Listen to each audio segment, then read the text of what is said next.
हज़रत मूसा अलैहिस्सलाम ने एक दफ़ा अल्लाह ताला से पूछा, मेरे साथ जन्नत में कौन होगा? इरशाद हुआ, फलां कसाब तुम्हारे साथ होगा।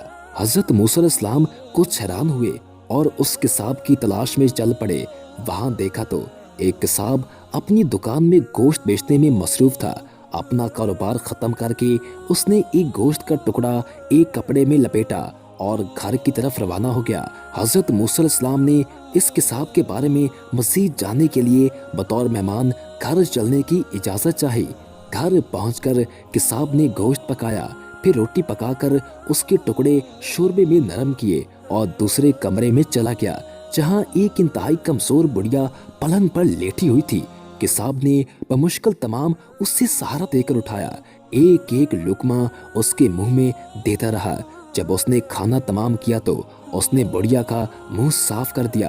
खाना खाकर बुढ़िया ने किसाब के कान में कुछ कहा, जिसे सुनकर किसाब मुस्कुरा दिया और बुढ़िया को वापस लिटाकर बाहर आ गया।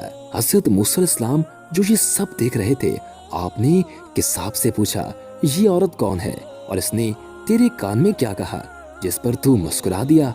किसाब बोला, ऐ अजनबी, ये औरत मेरी माँ है। घर पर आने के बाद मैं सबसे पहले इसके काम करता हूँ तो खुश होकर रोज मुझे ये दुआ देती है कि अल्लाह ताला तुझे जन्नत में हज़रत मूसा अलैहिस्सलाम का साथ अता फरमाए। और मैं मुस्कुरा देता हूँ कि मैं कहाँ और मूसा कलीमुल्लाह कहाँ। फिर मूसा अलैहिस्सलाम ने कसाब को बिशारत दी कि अल्लाह ताला ने तेरी माँ की दुआ कबूल कर ली है और मैं ही मूसा हूँ।